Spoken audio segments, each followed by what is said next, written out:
其实在国际间呢，我们现在要带你来关心的是这些国际焦点了。昨天发生的这件事情，大家都非常的惊吓，因为在羽田机场竟然发生了飞机互撞的意外。日航呢当时正要降落，结果呢撞到了这个海上保安厅的飞机，那现在造成的是5人死亡。东京这边警视厅他们表示要朝业务过失致死的方向来调查。画面当中所看到就是新闻媒体的报道，发现了这个飞机在降落的时候突然变成了一团火球，当时所有的人都看傻了眼，到底发生了什么事情 ？NHK 这边呢，他们说他们得到的回应就是日航有说塔台是许可他们着陆的，但是为什么当海上保安厅的飞机应该在跑道外等待的时候，它竟然会在这个跑道上头出现？哪一个环节出了问题？就是现在必须要查的。而且呢，当时有更多的画面在现在也曝光了，也就是呢，当时在日航这架飞机上头有379人是全员疏散的，但是呢，海保这边呢就没这么幸运了，造成5人死亡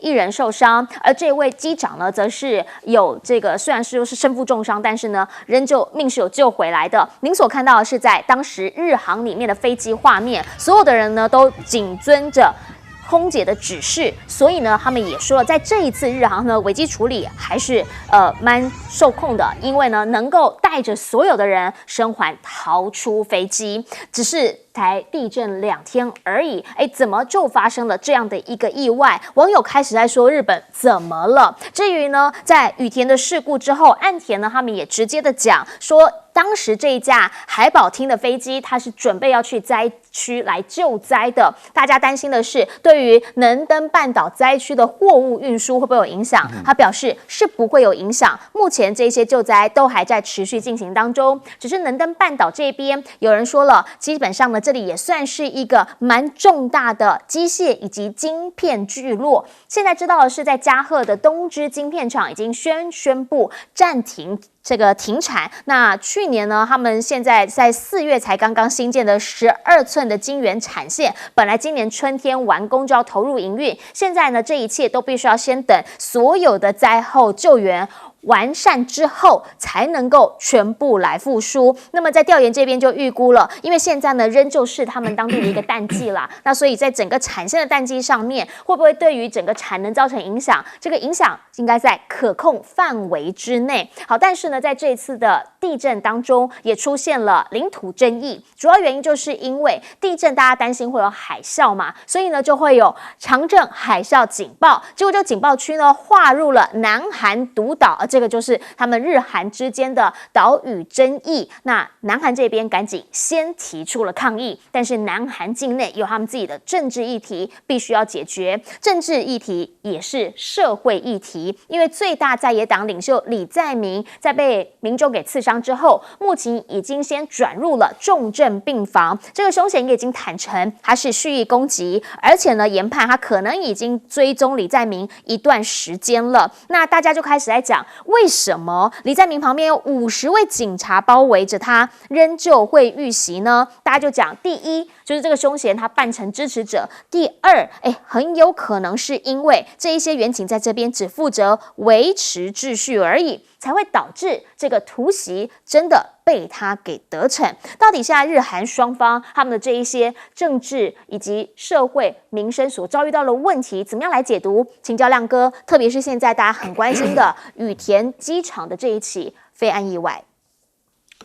日本连续这2件事啊，它的处理过程都让人家感到意外啦。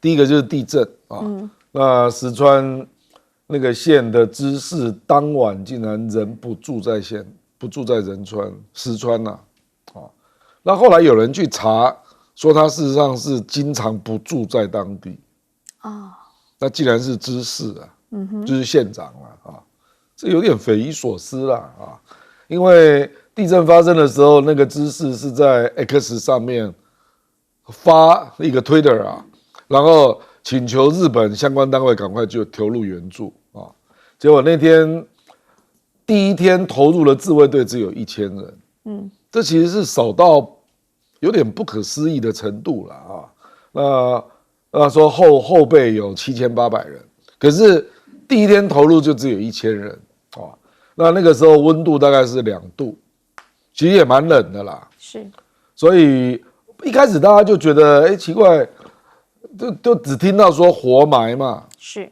结果那个死亡的人数就不断攀升呢。就我们本来大概说大概30个人，后来变48，后来变65，就一直攀升。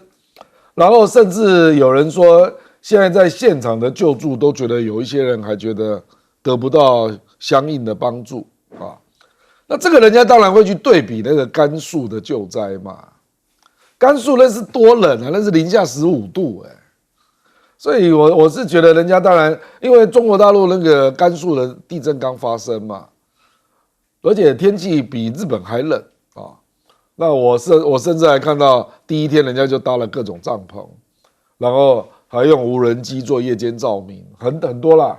他动员的那个军队的人数也远远超过日本啊，所以这个就感觉不是我认识的日本啊。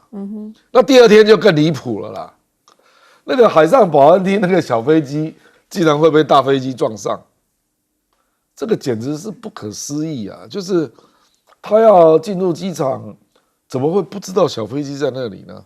或者是小飞机明明还在那里，你就不应该让它登陆啊？可是就是发生啊。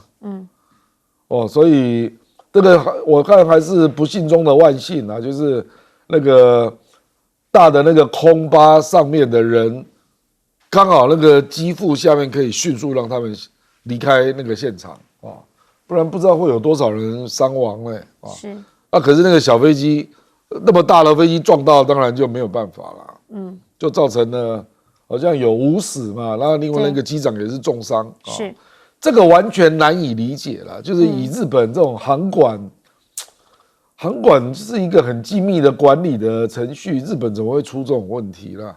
所以这2件事实际上都凸显出现在的日本给人家感觉，这个管理的效率跟精准程度不若以往啦。所以令我感到相当意外。是，过往大家对日本的印象是非常严谨的，而且呢，他们是一板一眼的。但是在航管这件事情上面，现在确实有非常多的疑问。那他们也表示了，他们自己的这个警视厅的这边，他们已经开始在查。那也希望的就是尽快的告诉大家到底发生什么事。我们先进广告，等等回来讨论。好，2024开年发现日本发生好多事，请教赖老师怎么看？我今天要分2块来看哈。第一块就是羽田机场的航管人员。或者是这一架这个海上保安厅的机长，他本身因为目前所公布出来的资料越来越指向于这2块因为 A350 他们的标准的程序应该是没有犯错，也就是说目前所公布出来的A350的机长已经接到命令说可以降落，所以他本身的跑道没有飞错，而且已经接到命令可以降落，所以他是按照程序降落的那在这个部分里面可能比较可以澄清了。那现在的2块是这样子，是因为由于这个海上保安厅它是要救灾，所以按照那个日本的法律的规定，尤其是机场的法律规定，那它本身可以有优先的这个起飞权。那再加上它是螺旋桨的小飞机，所以我们所看到的资料是它可以插队，而且它确实就插队了。那插队以后，他就进入了跑道，在准备等待起飞。可是问题就在于，这个塔台有没有准许他说你现在就可以起飞，还是不准他起飞？我觉得在这点部分里面是必须要澄清的，是可起飞还是不可起飞？那第二个呢，这个机长有没有听错？也就是海上保安厅的机长有没有听错？那他的我有看到他的整个航机图。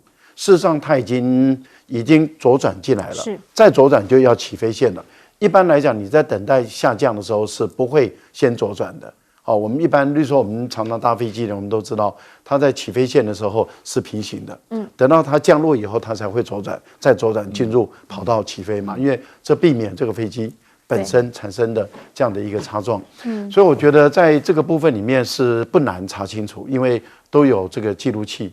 那么记录器2具也都找到了，这第一个。第二个呢，就是在塔台里面也都有录音带，所以我觉得这个部分是不难来厘清。但是犯这样的一个低级的错误，真的是不可以原谅，所以他们要用这个过失致人于死来去侦办，我觉得这个是正确的。另外，我觉得这个值得我们所有人学习的地方在于，日本他们的乘客的特质，救了别人的生命，也救了自己。为什么？因为你看整个，我觉得这个可以作为一个训练的一个录影啊，一个活生生的教科书。你看紧急迫降，乘客安静，守秩序，而且机长马上判断。靠近引擎的部门的这个逃生梯没有打开，是后段的逃生器打开，而所有的人员都按照指挥，没有人闹，没有人吵，然后没有人慌乱，没有人去把行李拿下来，就是依序的就这样走了。我觉得这样的一个整个特质，他们保全了自己的性命，保全了所有人的性命，我觉得这个是一个教科书的典范，是我们可以学习的。好，我们先进广告，广告回来请彬哥帮我们总结。这个真的，节目最后要请彬哥帮我们总结。其实我们可以看到，这次在这么短的时间之内，这么多人能够顺利逃生成功，虽然有一些人受伤，但这个是一个蛮令人惊叹的一个效率啊！我觉得这个是非常不简单的。我们台湾人看到，因为现场现在有陆续有很多画面出来，那你可以看到他们其实在这个空服员要求他们镇定的时候，大家真的是完全遵守指示，不像台湾大概已经吵成一团了。所以我觉得这个是值得我们学习的地方。但是在我们看到日本人如此守纪律的同时呢，我们也发现这个很讽刺的，这次灾难正是因为不守纪律造成的，因为有人不听指令，所以才会出现这样的状况。那当然，详细的原因还要等日本的飞安会这边进一步来解析啊。但目前看起来是那个保安厅的那架飞机，它不应该进入跑道的时候，它进去了。它本来应该在跑道旁边待命的，可不知道为什么它就跑到跑道上面去了。所以这中间的过程到底为什么，谁出了错误，这还有待厘清。好，我们讲封关民调之前啊，大家现在都讲说，那国民党的部分是什么？他们是不是希望能够拼逆转？最后10天有什么招？好，现在大家就说了，赵少康，也是真的。我们去 Google 发现说，哇，赵少康最近上的网媒啊、新媒体还真超多嘞。昨天他公布在网络上面的这个贺龙夜夜秀，很多年轻人喜欢看的不得了，16小时已经74万的观看数了，上发烧影片第2名。好，如果长期有在看这个 YouTube 啊这些影片的话，你就知道这真的不是一件太容易的事情。大家给他一个什么样的评价？就讲说真的还蛮有梗的啦，虽然有的时候有点小尴尬，但是也看到了赵少康的机智。而另一件呢，昨天同样时间公布的，差不多时间差1个小时而已，赖清德他的最后一波倒数几波的竞选广告啊，加了蔡英文在路上，这个呢是15小时54万的一个点阅观看。大家开始在问赵少康是不是真的？他在网络上面这一块，现在就是空军总司令，因为他竟然还直接单刀匹马的啊，直接就直入到对旁边的我们的这个友台媒体啦，去接受他们的专访，甚至还跟曹兴诚有了一段对话，来听听当时的状况。带你之前马英九谈统一公投，你忘了？你不要否认这一点。你当时你听我讲，都是你在讲话。你说引述我的话，我要讲话。你引述我的话，我还没引述完呢。当时你就说我要搞一个统一公投，10年投一次。你看我有没有讲错？你还在报纸上错，你还在报纸上登广告错。你说10年登一次，你错了。我跟你讲，大陆会尽量讨好台湾。那希望台湾投统一。你错。那如果不成的话，大陆就要更好对台湾。你说你的用意是希望没有统一，你当时讲我同意，但是我就问你，我说这一点，这一点，稍先讲完，我们等会再让你的统一公投，大陆有同意吗？你说大陆没谈。好，当然了，在这里面有非常多的专家学者对赵少康提问啊，这里面到现场来直接跟他对话的就是曹兴诚董事长啊。现在呢说2个人火爆互呛，结果呢赵少康反应也真快，就直接跟他讲说，我当时带你去见马英九谈统一公投，你忘了吗？这些事情拿出来讲，大家开始说哇，那所以当时到底是讲了些什么东西呢？赵少康的反应当然。长期以来，在媒体圈大前辈，大家呢都是有目共睹的。可是这一回，大家想问的是，除了上媒体扩大自己的更多选票之外，有没有可能把他给拉回来？是谁？郭台铭。赵少康说了，他其实呢已经打了3组电话，但是里面呢通通都转语音。那简讯呢是有传，但是已读不回。他就想问，是不是有可能受到了先前在屏东这边周典论议长被收押等等的影响？这个不知道。但是呢，现在大家就在讲了，说其实啦，说选到目前为止，赵少康在空军这边实力是有目共睹的。而另一个事情呢，则是大家在问，这一次除了选总统、副总统之外，谁是最厉害的助选员第3人，这个是伟汉哥他的评论啦。他说谁是最厉害的第3人？他认为在民进党来说的话，就是蔡英文；民众党呢是黄国昌，至于国民党是韩国瑜。他特别讲了，蔡英文虽然他不是这一次有在参与选举啊或不分区，但是他觉得他能够帮忙加分拆弹，特别是他对于昨天的这支影片呢，他觉得很温暖，很能够催票。那他也在问啊，说是不是这样子的一个状况，能够在最后关键时刻帮赖清德催票？但这个讲法跟游云龙老师不太一样，因为游云龙老师是认为过往这7年多的执政，很有可能这些执政包袱会变成赖清德的一个扣分状态。好，到底怎么样思考才是为真呢？但是对于国民党来说，韩国瑜现在也算是一个败票大将，我想不会有人有意见。今天他回到了高雄，市长回来了，现在呢他却上台道歉，讲些什么呢？主要就是因为呢，在里面有一位这个女士啊，她拿出了她爸爸的遗物出来，说要请韩国瑜签名，然后甚至还说了，她爸爸在临终前都还是韩粉，相信呢他进国会能够改变社会。只是呢，他回到高雄，我们来看看回到高雄的这个场景。他回到高雄的拜票呢，其实大家就在讲了，说他站上了扫街车，然后呢跟着这个林梅珍一起来扫街拜票。那其实这一次呢，不只是高雄，他这次也是全台湾为了来帮立委助选，基本上呢大家都是非常的常能够在各地看到韩国瑜，但是也是因为这样，大家有发现这一次呢他在竞选的时候基本上比较低调一些，比较少上专访。比如说啦，这一次呢，很多民进党这边的人还是把他当成头号公敌，因为呢，就有人说他当立法院长会每天喝酒。李四川呢就帮他澄清，说他从来没有看过这一件事情啦，这个叫胡说八道。他还认为了韩国瑜呢是一个非常厉害的人，头发比他少很多啦，就唯一这一点是排第一的啊，就是这样子的一个讲法，当然是幽默一谈。只是在这一次的立委选情，有没有可能在空军总司令啊，还有在韩国瑜带动之下，真的让国民党选的比较好？因为目前看起来民进党的这一次的立委选情确实是比较告急一些。先前呢，有很多的媒体都预测，包括了15席现任的立委，是不是有可能会岌岌可危？港湖区这边因为大绿小绿的问题，好，在屏东这里呢，则是也传出了这以前的人跟现在现在老绿新将有之间的一些的差异性，到底有没有可能在最后这个阶段，在选战的部分能够让所有的这一切都回归到常轨上？请教亮哥您怎么样来看？因为呢，蓝营这边希望的就是哪里少票哪里补票，所以看到了赵少康这几天狂上新媒啊，也确实帮他博取了蛮多声量。您怎么来看？我觉得最后阶段一定要走出自己的舒适圈呐，那到你本来不熟悉的地方去拉票，才会有机会增加票啦要么就是提出利多的政策，看能不能够吸引到选民啊。比如说侯友宜明明就有提出自愿役薪水每个月要加1万，我就有很多朋友还是不知道类似这一种的啦。我并不认为那个蔡英文跟赖清德那种广告能够得分啦。那个基本上还是原来的支持者啦，因为事实上现在民众党的人或者国民党的人看到主角是蔡英文跟赖清德就转台了啦，不会看完啦。尤其你们两个人又演得那么假，因为你们两个事实上关系就是非常不好嘛，那还要在那边讲好像传承啊，棒子交给你啦这个我觉得就是你只能够说，就民进党拍的广告里面，这支拍的不错。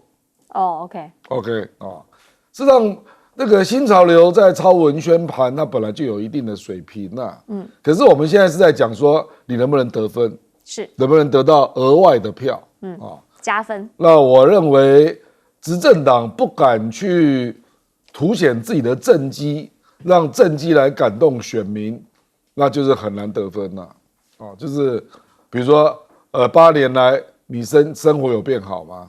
你敢回答这一题吗？就之类的啦比如说刚发生割喉事件，那社会安全网你有把握吗？类似这一种的啦那至于讲你们那两个人在那边对话，这个就很假嘛，因为你们两个人以前，请问这4年来你们有对过话吗？就是在演嘛，两个人关系之尴尬。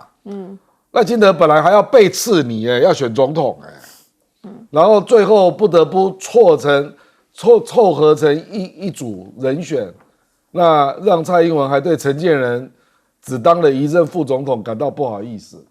这个才是历史的真相嘛。所以你讲这个干嘛？那难道你对赖清德的路线你很高兴吗？还要3娘教子，在新年这个元旦的文告，然后把赖清德叫在旁边，帮他解那个宪法的灾难说，对不对？你放心交给他，鬼才相信他一定是他气的说，你怎么会犯这种错误啦？怎么会这么低级的错误你也在犯呢？两岸可以去鬼扯啊，没关系啊。你怎么可以扯宪法本身是灾难，中华民国本身是灾难？那你不要选就算了嘛。所以我的意思是说对于赖清德这种脱框演出我不认为蔡英文会有信心他只是没有办法，已经上船了，不然你能怎样？你不支持到底怎么办？万一侯友宜当选了，公开你的30年的论文，你怎么办？对不对？他没有选择了所以这支广告引起注意，我只能够说他用那个类似那个我们那个电视台拍连续剧的方法啦，所以有那种那个剧情的 feel 啦可是2个演员太差了啦你如果换另外2个俊男美女来演，人家可能会稍微看一下坦白讲，这支广告很早朋友就寄给我了，我看到是他们2个演，我就转掉了。实在是听不下去了。你没有感受到伟汉哥的那个温暖感？我反而是赖清德他夫人那支，我就觉得我看了就很有感觉，是因为不常见嘛。那太太就蛮平易近人的可是这一支我看到你们2个太假了吧，我一看就觉得好假剧情写得再好，对白写得再好也没用了。因为人家知道你们2个的底细嘛。所以我是觉得要让社会有感动，还是要走出自己的这个圈子然后要向社会提出呼吁了。那这种是叫交棒广告你们2个毫无信任可言，还交棒，那种可怜所以看的就是没有说服力了。是，那么想请教彬哥了哈，原因是因为其实呢，在现在除了看赵少康动起来之外，其实韩国瑜现在也真的是蛮勤快的，然后全台包括这个离岛都走透透。那怎么样来看，在目前这国民党这2位他们的战法？我必须说，韩国瑜当然好像没有上一次大选那样造成一股韩式旋风，可是因为他不是主帅，因为他只是名列不分区第1嘛，所以他是带领这些要进立法院这些小鸡在全力冲刺。那当然，这个最场面的舞台要留给侯友宜跟赵少康，这是理所当然的事情。他如果到处去上节目、受专访干嘛？又不是他要选，这个整个就会主客倒位了嘛，这个是不对的。所以我觉得韩国瑜是恰如其分啊。那至于说暐瀚认为说最强的是蔡英文，我是抱歉恕难同意，因为我觉得游盈隆老师讲的比较正确啊。对啊，如果蔡英文做的这么棒的话，赖清德现在根本就是躺着选，好不好？对啊，他干嘛跑得这么辛苦，对不对？显然蔡英文就不好，蔡英文也是拖住他后腿这个人嘛。那你说黄国昌跟韩国瑜谁发挥比较好？当然是韩国瑜啊。我就直接讲了吧，昌粉跟柯粉本来就高度重叠，所以你认为是黄国昌加入民众党帮民众党加分吗？不是，是黄国昌在蹭民众党。黄国昌是借这个机会帮自己重新找舞台。我讲实在话就是这样，这个非常明显的事情啊。那你想想看，如果韩国瑜没有跟侯友宜和解的话，侯友宜今天还要选他根本连选都不用选了。我讲实在话，所以我就觉得这个暐瀚这个判断，我是觉得不太能够认同那赵少康去参加这些 talk show 节目，或者说去跟曹兴诚辩论啊，我必须讲他的表现都不差，虽然里头有一些小私言，但是基本表现不差。可是用处不会太大。像你们刚刚讲的，就是他在贺龙夜夜秀，不是说一天已经74万人了吗？你知不知道韩国瑜3天316万，所以那韩国瑜还不是一样落选？所以你说那个效用会有多大？那至于他跟曹兴诚争辩，老实说啦，他们讲了很多细节的事，我觉得一般的年轻人根本不想听，大家也听不懂。所以我认为那个效益是没有那么强的，应该要再找其他效益更强的东西去做。那至于说蔡英文这个影片呢，我必须讲拍的超烂，好不好？看得我鸡皮疙瘩掉一地。你忘了吗？蔡英文当年是怎么质疑赖清德的？是说你连诚信的基本条件都没有，所以是演员选。是啊，你把传承给一个你认为他毫无诚信的人，请问一下这是什么意思？我都不知道这是什么东西。然后你看，就是你们现在播的台词，这台词全错，你知道？他讲说你少掉一个耳朵之后，你的那个会收音范围会减小，然后你少掉2只耳朵之后，你会失去方向感，然后收音范围小更多。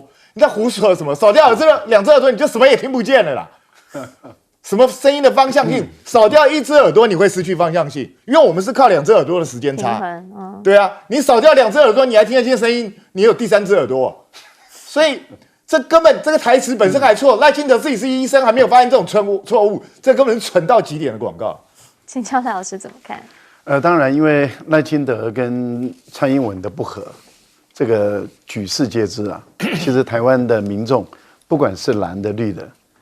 其实都知道他们两个是不合，而且他们的不合，而且相互讨厌是从心里面相互讨厌起的。当初蔡英文要用赖清德是万不得已，是因为独派给蔡英文的压力太大了，所以他才不得不用赖清德。赖清德从来也没有把蔡英文看在眼内，所以当第一次的选举不好的时候，你看到赖清德他就要逼宫了，他就要蔡英文下台。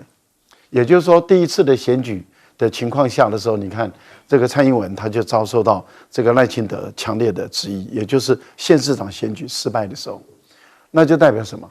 赖清德也瞧不起蔡英文，蔡英文很讨厌赖清德，两个人彼此之间相互敌对、相互讨厌、相互不喜欢的人，在那边演了一场，坐在同一个房车里面，像朋友一样，像有时候。这个亮亮常常会搭我的便车，那我们两个在车上聊天的时候，那就是朋友之间的聊天，绝对不会是像他们这样的一个让人感觉到这么的违和，这么的不舒服。太多事了，对我们感觉到很不舒服，很假啦，很假。所以网络都说很温暖，就是在场和来宾都觉得很不舒服。他们怎么温暖呢？大家都知道很假呀。是温暖那些人就本来就是支持他们的。哦，是。因为我们都知道两个人是相互讨厌到极点的，还在我们的眼前演一场和谐戏，这样子看不下去了。坦白讲，这是一个失败的广告，因为不应该找这两个人来搭。应该要找真的在生活中两个人合的人来搭，那这个广告才会有加分的效果。我觉得赵少康他本身因为心态很健康，所以他在上媒体的时候，他当然会有加分的效果嘛。为什么？我记得他要讲一句话，他说我们在当评论员啊，一天到晚在骂别人，被骂也是应该的啊。你看，就是这样的一个心态，所以他各个媒体他都敢上。我觉得他跟曹兴诚的对话就是很劲爆了。对不对？曹兴诚平常也是伶牙俐嘴啊，可是你看被赵少康这样子压着打的时候呢，连连的要违反这个辩论的规矩，一直插话，不让人家讲话，这个就不对了，这就没有风度了因为你应该让赵少康完整的诉说完了以后，你再来合法合理的来辩论嘛。但是很明显的，你就可以看到曹兴诚招架不住了，这代表什么？代表不过我们还是要问，那30亿捐出来没有？我们还是很关心这件事啊。我觉得这一点还是要告诉我们，30亿捐出来没有？不过我觉得赵少康对于侯友宜确实有加分，而且是加最多分。萧美琴倒是让民进党的很失望，他的加分真的没有发生。那吴欣怡我们也知道他是圈外人嘛，好不容易跳到圈里面来，还是有点像小白兔啊。好。大家晚安，我是秦燕莹，欢迎来到新闻大白话。接下来这一小时国内外大小事，要用您听懂的话说给您听。现在介绍这一小时来宾，首先要介绍的是耶鲁政治学博士郭正亮，大家平安，以及资深媒体人谢汉斌。主持人好，大家好。还有国际政治专家赖岳谦老师。主持人好，观众朋友大家好。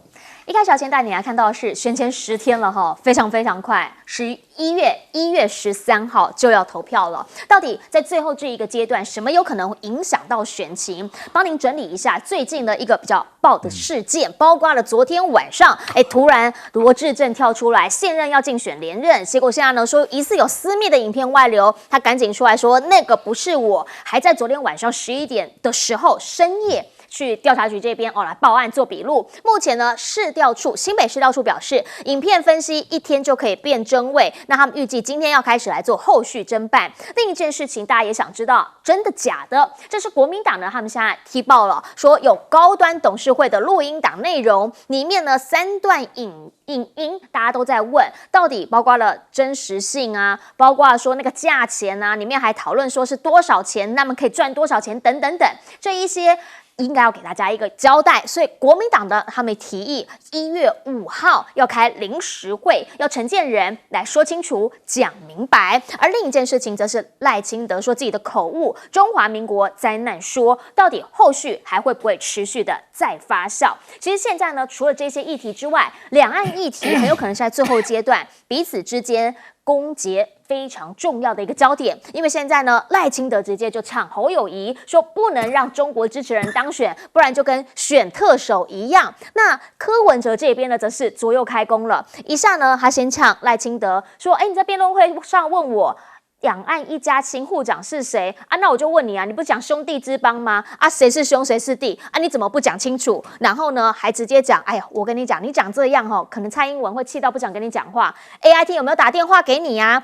左右都有在说跟两岸的关系，跟美国的关系，到底赖清德你自己应该讲清楚，你的距离在哪里？还有呢，他也直接抢侯友宜是国民党是中共支持的人。那当然，侯友宜的反击就是己所不欲，勿施于人。其实呢，对于柯文哲来说，大家就在问他现在是不是也在打擦边球？因为包括昨天发现了他在新北市扫街车扫的时候呢，就路过板桥这边，又看到了蓝营的小鸡。结果包括这一位林国春，这么刚好。就路过他的镜头前面，两个人互喊加油，这件事情有没有可能会影响到国民党内部的管理，或者是党纪等等的问题？最后阶段，大家开始在看。还有一件事情，大家也在看。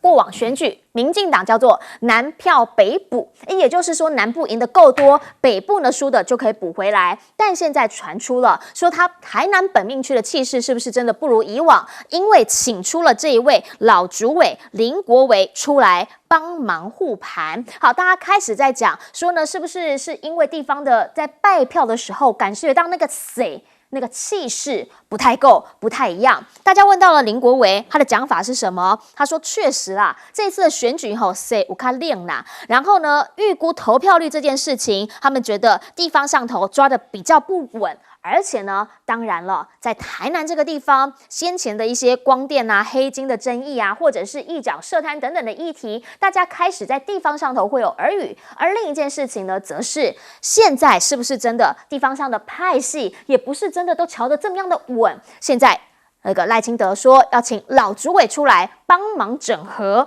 把南部的这些票通通催出来，能不能选得像以往这么亮眼？现在大家开始呢在看。亮哥也想请教您怎么看选战倒数10天？现在呢，这个罗致政这边爆出了争议，还有呢高端的争议，还有中华民国灾难说的争议，什么才有可能真正会影响到选情？这个其实我觉得赖清德他在南部应该是嘉义跟高雄的选情比较好啦，因为台南的争议性的事件实在太多了。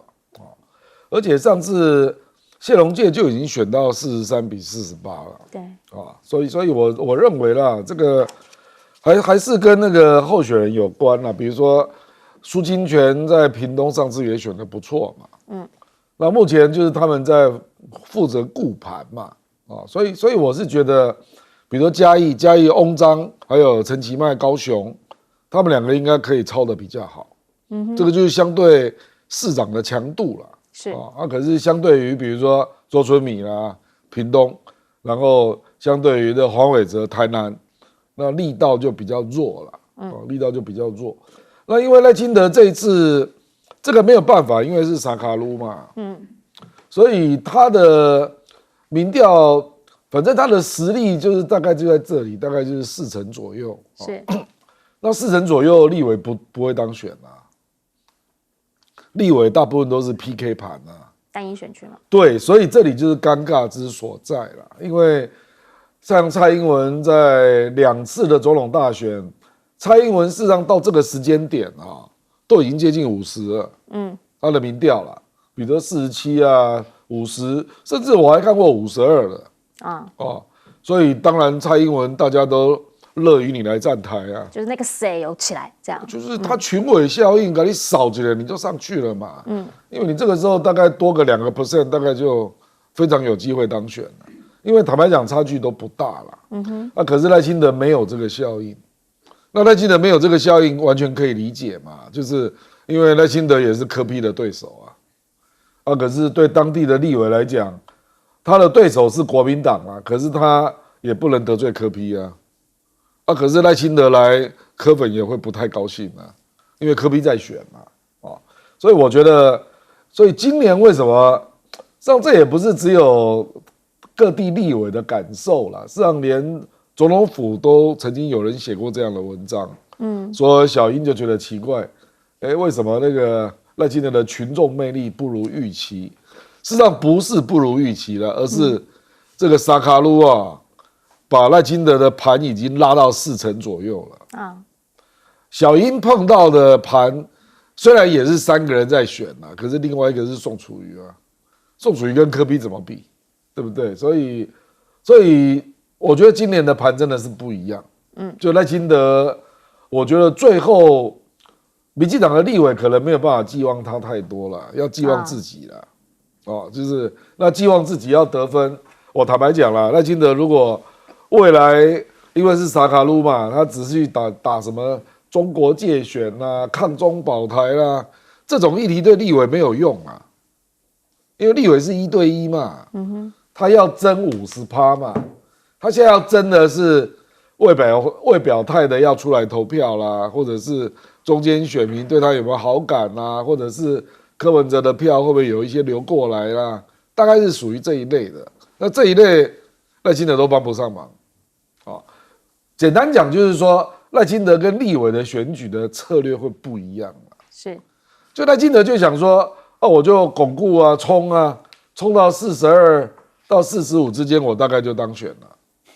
所以你可以看到他比较像是在顾基本盘他的打法比如说，动不动又把中国的角色拉进来了，动不动就要强调这个台湾跟大陆的那个紧张关系啦这一类的。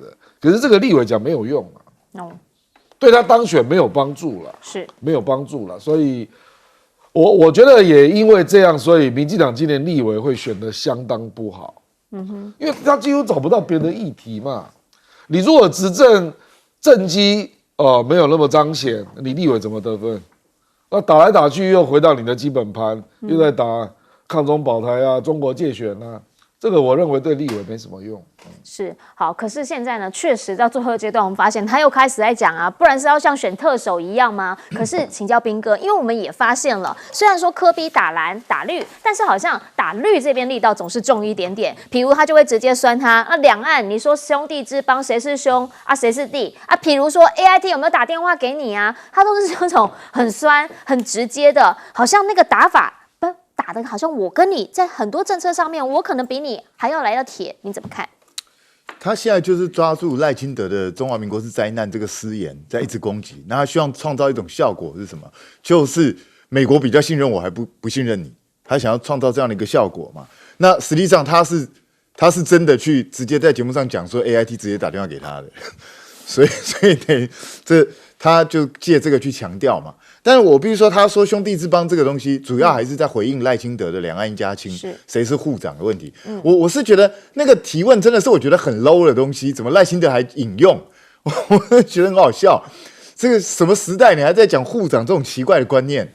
那当然，柯文哲这个回的其实还不错了，就是谁是兄谁是弟。是。那但是兄弟之邦其实也不需要去考虑谁兄谁弟，那根本也不是很重要的东西。可是我觉得柯文哲他最近开始在打侯友宜。去把他用抹红的战略，我个人是觉得这个战略本身是很怪，为什么？因为他自己都讲，当初赖清德是把他跟侯友宜两个一起抹红的，然后现在你自己都已经是被抹红的一群，你还去抹红别人，这不是很怪吗？而且你抹红的目的是什么呢？难道你认为说你把侯友宜抹红了，所以侯友宜这边的人就会把票投给你吗？看起来不太可能是这样，因为赖清德之前已经用了非常大的力气去抹红侯友宜了。这些人如果因为这样讨厌侯友宜，会因为被说成是红的讨厌侯友宜的话，这些人早就已经跑光了。所以你现在再去抹他，到底有什么意义？我搞不懂。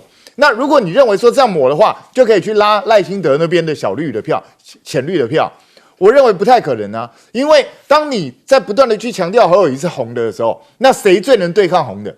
在台湾就认为是绿的嘛。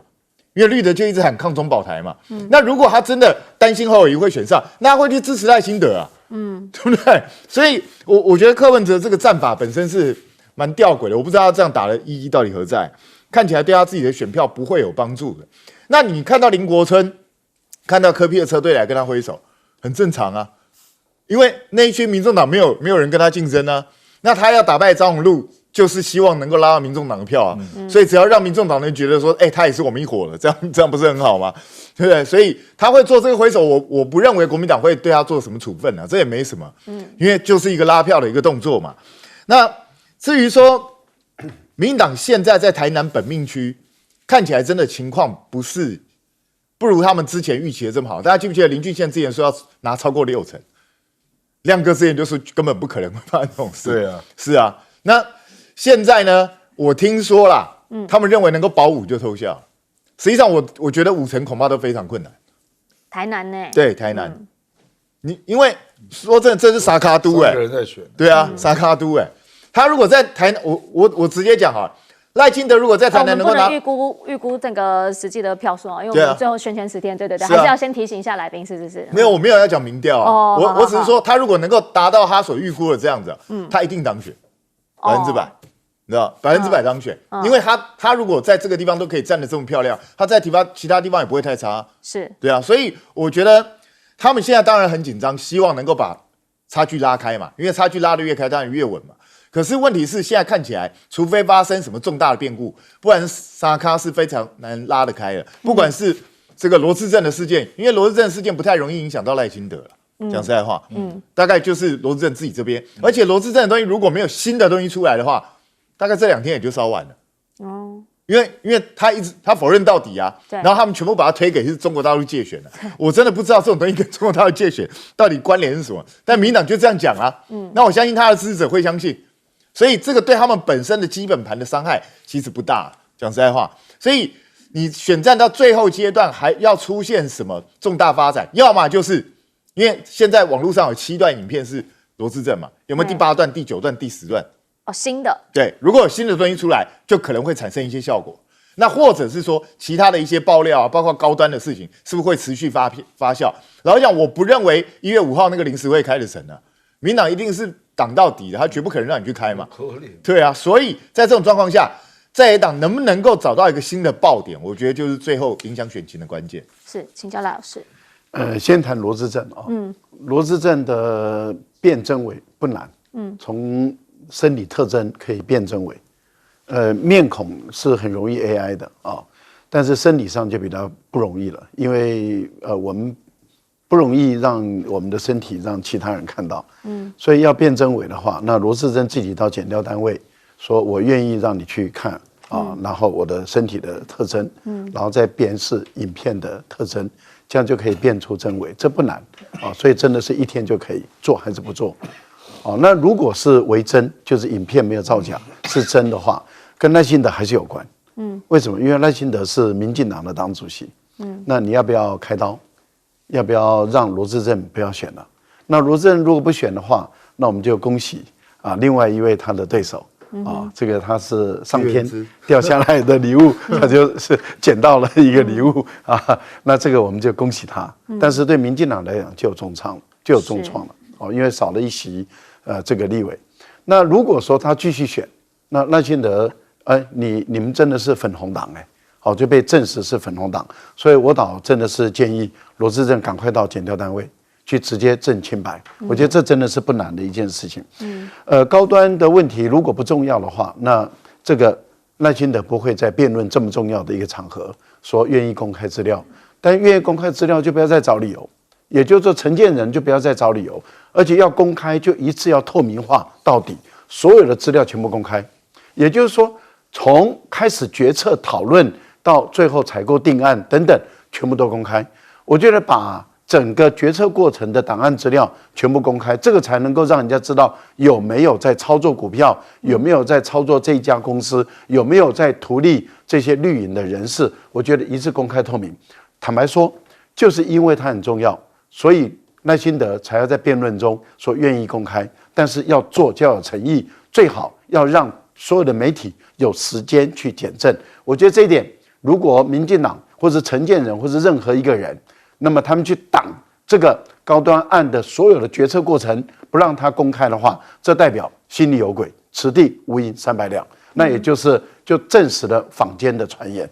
另外一个有关于中华民国灾难说，如果不重要没有影响的话，那蔡英文不会选在元旦出来帮这个赖清德解套，但事实上没有成功。我觉得这3个部分确实如节目的制作人所思考的，我觉得这个对于赖清德的选情如果没有影响，不会在那么重要的时间，那这些人陆陆续续都跳出来要来澄清，这代表有影响。另外，我觉得赖清德又要呛侯友宜说啊，这个选就好像特首一样。我觉得这个是一个民众没有那么笨，为什么？最强烈主张9·2共识的是马英九，而且他马上化成为行动，对不对？他卸任元首的时候还是中华民国总统，他没有变成特首，所以你赖清德不要说谎。最主张9·2共识的马英九还是中华民国卸任的总统，是，所以没有人当特首，不要公然说谎。我觉得你把你的说谎收回来。那柯文哲我就不太懂了。柯文哲你要抹红这个国民党的话，我就不太理解。双城论坛大陆也支持，是，而且你从上来当台北市市长，一直到你卸任都坚持双城论坛，那你难道不是也是大陆很愿意合作的对象吗？所以我觉得这个抹红没有意思。最后我倒觉得说南部的选区啊，如果到目前为止对于绿营的他的这种支持度真的是意兴阑珊，冷到不行的话，真的是南票北补不了啊。南票北补不了，赖清德要胜选，我觉得还有一战呢。是。